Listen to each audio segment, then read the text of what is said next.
Nagaland Director General of Police Pra November 11 the Brace briefing Lucia. The Moide State Day 18 November 13 or 14 day Narcotics Control Bureau Logad Miligina Chumagidima the Anti-Narcotics Task Force Conference double announced Kushi. Northeast West Bengal Sikkim Debra officials can Pahisal Waro Regional Truck Chamelaro Interstate Coordination can must put Bonawar Kotakri Bokushi. DGB Bra document the Rihagan and Nagaland Police Recruitment Laga deadline be 15 teen Karna Ruby 16 Kuritia Sequin announced Kushi. Could the candidates can eligibility Karna exam fee rupees 300 Tibolaki Bokushi. Brace briefing law Hamoide Kiki Kotakusha Ruby details Praso. The first thing that I wanted to inform is that in coordination with the Narcotics Control Bureau, Government of India, the Nagaland Police is organizing a 2-day conference of the anti-narcotics task forces of all the northeast states and West Bengal and Sikkim on 13th and 14th of November at Chumukadima. Senior officers of Government of India were expected to attend, including the Union Home Secretary. However, because of the situation after the blast yesterday, he's preoccupied in Delhi, so he may not be attending, but Director of the Narcotics Control Bureau, Special DGP of CRPF, and IG rank officers of Northeast states will be attending this conference. During this conference, we hope that the anti-narcotic task forces of the Northeast states will be able to deliberate on the problem of narcotics facing Northeast and from Northeast to the rest of the country, and come up with a set of solutions and suggestions for implementation within the Northeast, and also make some suggestions or recommendations to Government of India so that the war against drugs can be successfully fought. I hope we will be able to invite the media based in Dimapur, or if any one of you wants to come for the inaugural session in Chumukdima tomorrow. So please note that we will circulate a formal request by the evening today. The second issue which I wanted to update the media was on the recruitment to Nagaland Police. As you are all aware, as the people of Nagaland are all aware, that we opened up the portal on 6th of October 2025. The last date for submission of applications was 7th of November, because of some administrative reasons and problems faced by some candidates who were not able to obtain the requisite documentation from the government end, like indigenous certificates and things. We thought that it is fair on our part to extend the last date for submission of applications for the recruitment process. So therefore, the government extended the last date for acceptance of applications by 15 days. You would have all witnessed regular updates from the police headquarters on the Nagaland Police website and also on the print media platforms in Nagaland about the number of candidates who have applied for the posts every day. Now we are giving two subcategories there. One is the number of people who have registered, and the second is the number of people who have paid the fees.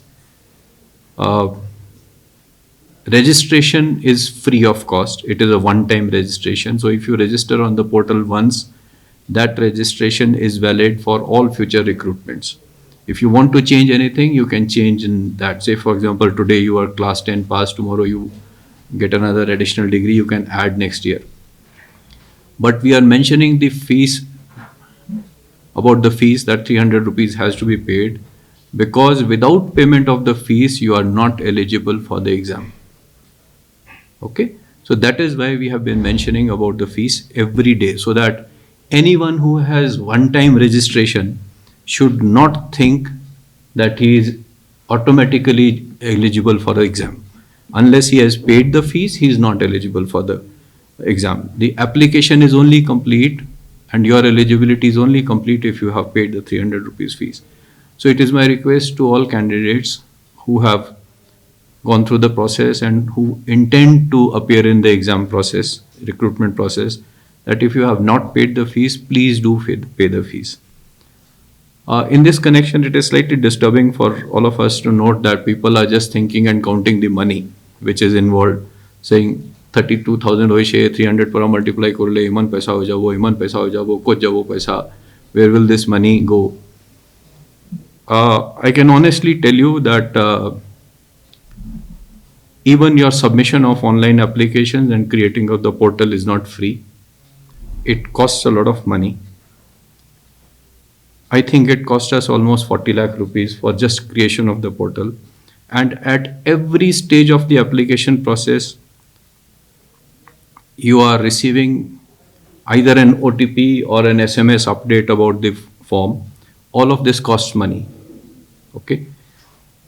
Besides this, if you, now I'm not trying to protect myself or being defensive, but I'm just giving a comparative statement, comparative thing for the recruitment processes. For the NPSC and the NSSB exams also, the recruitment fees or the application fees is 300 rupees. That process is purely a two-step process, which is written exam and the interview. In the police recruitment, it is a 3-phase examination, which is a physical, a written, and followed by an interview. All of this costs money. You would all agree with me that only the physical part being included for 32,000 candidates costs a lot of money. So my request to anyone who has been critical of us without knowledge of how the process goes should probably consider twice before writing all these things. But on a positive, on a happier note, I can tell you that this online acceptance of forms has saved a lot of hardship to the ordinary man, the ordinary candidate. People who would have had to travel from places, far away places like Longwa or say in Tening or somewhere, to pick up the form, go back, fill up the form, resubmit the form. Each one of them would have spent almost, and maybe 2 days staying in Kohima, traveling up, down. They would have spent 5,000-6,000 rupees per applicant. Nobody considers that we have been helping people by saving money. People are just interested in criticizing us for the 300 rupees which is being paid, which I think will be used very judiciously. There is just a possibility that we may run short of funds. So those who are critical of us that we are asking for 300, please think twice before. If you don't know the entire process, you don't know how the expenditures will take place. It is just better to ask someone who's aware. These are the two things that I wanted to brief you about. And even in the recruitment process, we have to spend money. We have already had to cut corners. A single chest badge, which was costing 70-80 rupees in the market, we have made it in-house through our family welfare thing, which is costing us only about 7-8 rupees. We know how we are spending the money judiciously. You can help us by telling us, suggesting us how to do it, but please don't be critical without a reason. We're coming back to the Anti-Narcotics Task Force conferences. The entire country has adopted this mission of Nasha Mukt Bharat. I think this conference in the Northeast for the Northeast states, Sikkim and West Bengal, is the first of its kind in the entire country, first regional conference of its kind in the country. We hope it will be successful. We will share important updates from the conference with you in due course, including whatever recommendations or something that we come up with. The later stage when the interviews take place, and the interviews take place for say around 3,500 candidates. If each interview takes about 10 minutes, the interview process, it will itself will take almost 10, 12, 15 days in some places. The teams which are there, the support staff which are there, their logistics and all, it all costs money, including the physical thing, it costs money. So I think people, I mean, it's good to be critical, but it is good if you are critical, it is not good if you are critical without a reason. All the states will be giving an update of what they are doing. All the states will be sharing their best practices and achievements. All the states will be sharing the problems that they face during investigation or combating the war against drugs. Then we will try to come up with a set of recommendations or suggestions for the government of India, where we expect help from the government of India to help all the states in the Northeast. And it is not just going to be confined to, the primary focus is on supply reduction, which is on investigation and law enforcement. But it is also going to include sessions on other things like rehabilitation, de-addiction, the demand reduction part, and other things also are going to be there. We have already got a forensic lab. The way Nagaland police is structured and the way Nagaland police has evolved over a period of, say, last 40, 45 years, 50 years. As I have always been saying, our focus has more been on the armed police component rather than on the DEF and the investigations component. Now, the forensic work comes in when we have a focus on investigation related work. Okay. So our focus on investigation related work and DF related work is just coming in now. Now, I'm not saying my predecessor have not done anything, but it is just an evolving thing where the focus has just started coming up now. Because of the less requirements or expectations from the forensic labs in the past, we were able to manage by sending samples to the nearby states or to Guwahati or Imphal or maybe some other places.